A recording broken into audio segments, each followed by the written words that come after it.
Alright guys, welcome back into another fantasy football video. Got the Detroit Lions here, the third team on our NFC North tour. So the Detroit Lions are a pretty interesting team as a whole. We know that they were very banged up last year. Heck, they were one of the most banged up players or teams in terms of star players last year. They only had 3 wins last year, but before Matthew Stafford got injured and even Jeff Driscoll got injured, they only had one game where they lost by double digits. So they're always within one score. Essentially, they're a really solid team. They definitely were not their record. And currently their total wins are set at 6.5. I would expect some of those games to go their way. I would expect them to stay a little bit more healthy. So I think 6.5 is definitely too low. I think they could be a 500 team, and I think they're a team that could even sneak into the playoffs. But mostly on this video, I want to cover the fantasy football player profiles. So let's get into the quarterback room here. We're going to start off with quarterback Matthew Stafford. All right, so getting into quarterback Matthew Stafford. So he's currently being drafted as quarterback 18, which I think is just way too low. We look at what Matthew Stafford did before he got injured. He was averaging 20.8 fantasy points per game, which would have netted him a quarterback 5 if we stretch that throughout the whole season. And he's currently being drafted as quarterback 18.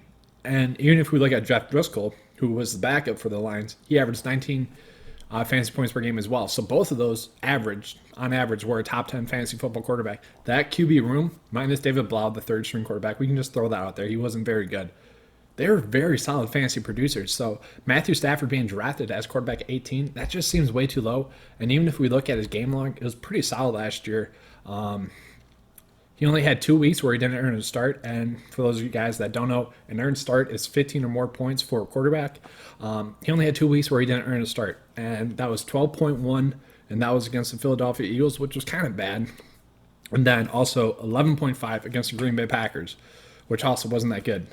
He didn't have any touchdowns against the Green Bay Packers, which, kind of surprising that you'd expect him to score a touchdown.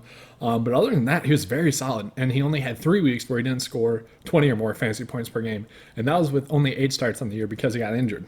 I really like Matthew Stafford this year. I do expect him to bounce. All right, so the Detroit Lions running back situation is not really a good one.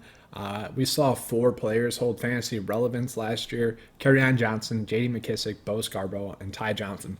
So Kerryon Johnson did play the first 8 or so weeks. He had a 4-week stretch in there where he had 10 or more points in a half-point PPR league, and then really just slipped up after there. It was never really a bad performance for him. He just didn't really seem that reliable. He didn't really get used in the passing game that much last year, which was kind of shocking to me, especially from 2018 where he saw 39 targets and then he only had 15 targets last year. I do expect that number to go up, and I do expect him to be a little bit more consistent as a fantasy producer, especially if he stays healthy. That's going to be the biggest question for him this year. He's currently going as running back number 22. If he does stay healthy, he'll finish a lot better than that. He might even be able to, sneak into a top 12 fantasy running back. I don't see that happening. I have him right around 15. And that's just if he does stay healthy. You look at the other running backs that were fantasy assets last year. Assets last year were J.D. McKissic, more of the passing down back, and he did pretty well there. And then you got Bo Scarborough, who really stepped in for Ty Johnson, who was probably the biggest disappointment, or one of the biggest disappointments last year for waiver wire pickups, because it really seemed like he was going to take over for Kerryon Johnson. And, he just failed to. He didn't look good.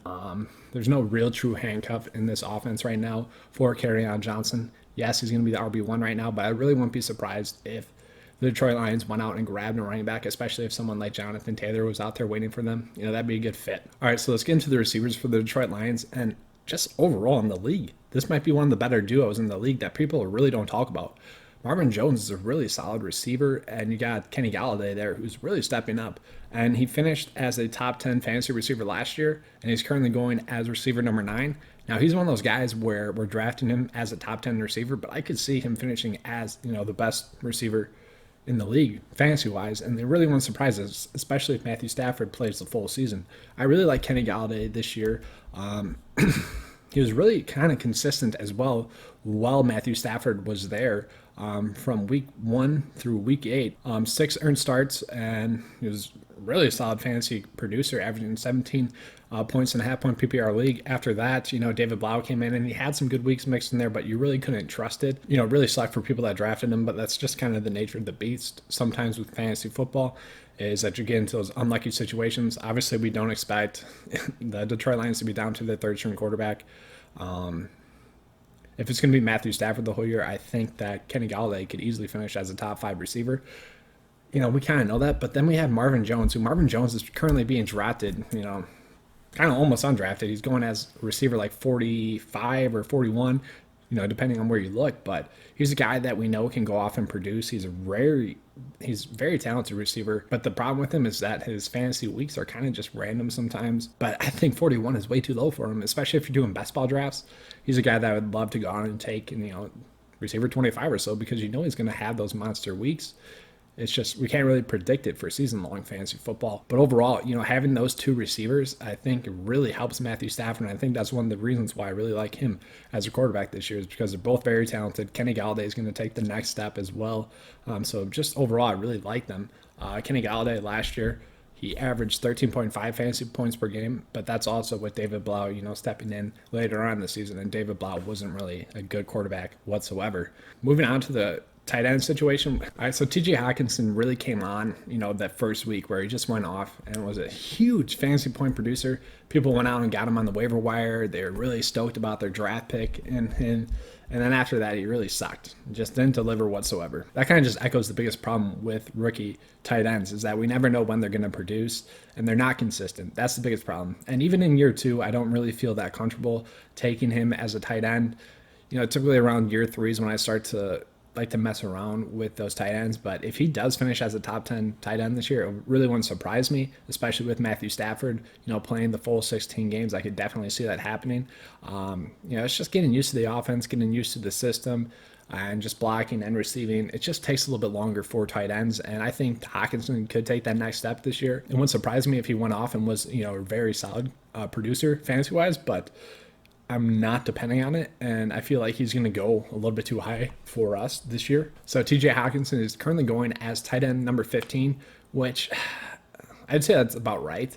But I really won't want to reach for him too much. There's going to be other tight ends that we can reach for a little bit later on in the draft that are going to be, better tight ends and a little bit easier to predict, and I'll touch on those a little bit later on in these player profiles. All right, that's all I have for you guys in this video. Going to be going over the Chicago Bears in the next video, so stay tuned for that. Should be a good one. All right, thanks for watching.